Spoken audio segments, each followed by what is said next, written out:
Voilà, la balle est dans notre camp, les amis, la balle est dans votre camp, dans notre camp, dans le camp de notre État. Moi, je pense qu'on peut y arriver tous ensemble, mais il faudra aussi y arriver en ayant des projets bancables, pour reprendre l'expression qui nous est souvent lancée à la figure. Vous savez, les financiers, ils disent qu'ils ne peuvent pas financer des projets chez nous parce que c'est des projets qui ne sont pas bancables. Et souvent, ils n'ont pas tort.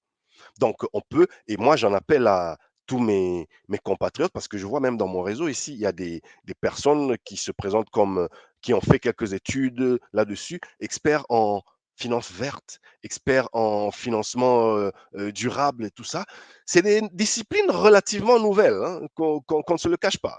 Quelqu'un qui a fait les finances il y a 50 ans, il n'a peut-être pas mis la même emphase sur la finance verte. Aujourd'hui, nous qui rentrons dans la finance, euh, à cette ère, eh ben, il y a des normes, il y a des notions nouvelles que nos aînés qui ont fait la finance peut-être il y a 50 ans, eux, ils parlaient plus hydrocarbures et tout ça. Alors, puisque aujourd'hui, on sait que tout le monde est en train de se diriger vers comment faire une finance qui serait responsable, qui prendrait en compte la préservation de la planète, ben, quels sont les projets bancables?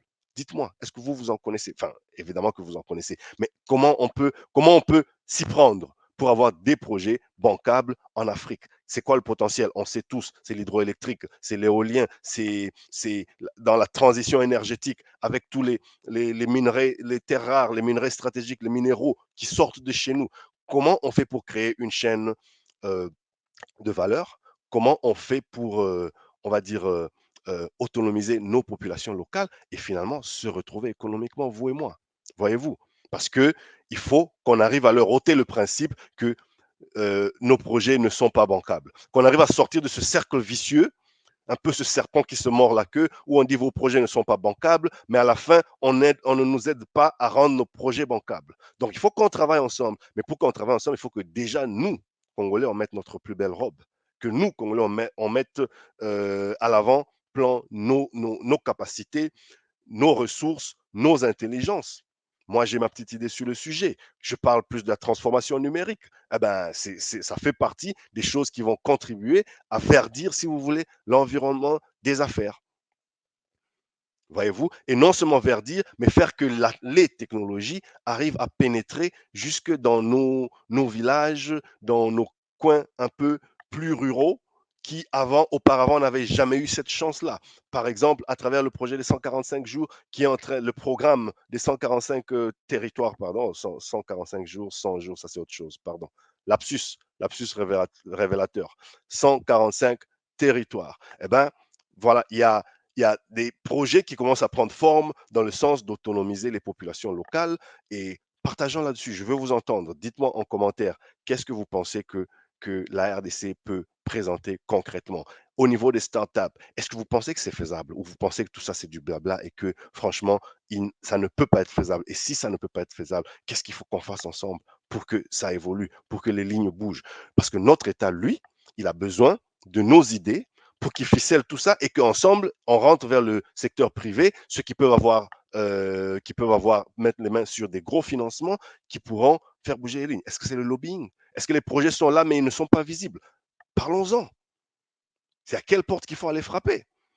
Parce qu'il faut qu'on arrive, surtout nous autres qui sommes dans le commerce international, qui sommes dans le financement du commerce international, on est en train de regarder des voies et moyens pratiques pour convaincre en priorité les Occidentaux, mais les pays riches en général, leur demander d'arrêter de voir l'Afrique uniquement comme une terre à risque.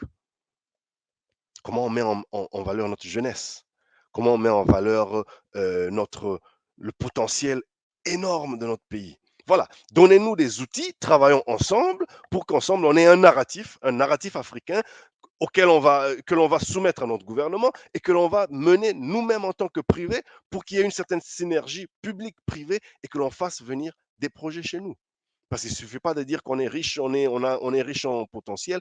Encore une fois, on est riche en potentiel, mais encore faudrait-il que si aujourd'hui je peux mettre la main sur des bailleurs de fonds, je peux mettre la main sur des gens, un cercle d'influence dans lequel peut-être j'évolue, comment je vends mon pays, comment je vends mon continent. Aidez-moi à formuler ce narratif-là. C'est tout ce que je demande. Hein. Vous êtes sur cette plateforme, vous êtes un prestataire de services, vous êtes dans le business, vous êtes dans les technologies, vous êtes dans la finance verte. Aidez-moi à monter ce narratif pour qu'ensemble, on puisse essayer de bouger les lignes. Voilà les amis, ce qui doit être fait. Sinon, si on ne fait rien, rendez-vous l'année prochaine à la COP28 aux Émirats arabes unis, à Dubaï, où on parlera des mêmes choses, on prendra les mêmes et on recommencera. Et en bout de ligne, rien ne sera fait parce que ce sera du talk, talk, talk.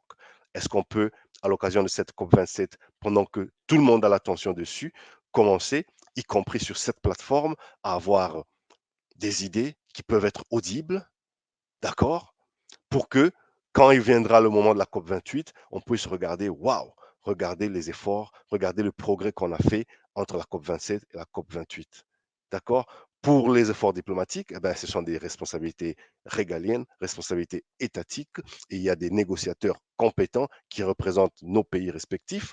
Nous autres, que vous soyez dans l'universitaire, dans l'académie, dans la petite entreprise, ou que vous soyez consultant indépendant, parlez-moi de ce que vous croyez être des idées qui peuvent faire bouger les lignes, structurons des pensées comme ça ensemble, montons des plaidoyers pour et envers nos autorités, ceux qui aujourd'hui sont aux manettes de nos États, de nos gouvernements, et qu'ensemble, on puisse faire changer les lignes. C'est dans ce sens-là que je dis, ensemble, vous et moi, essayons un tant soit peu d'éclairer les masses, les informer du progrès, les outiller pour la concurrence.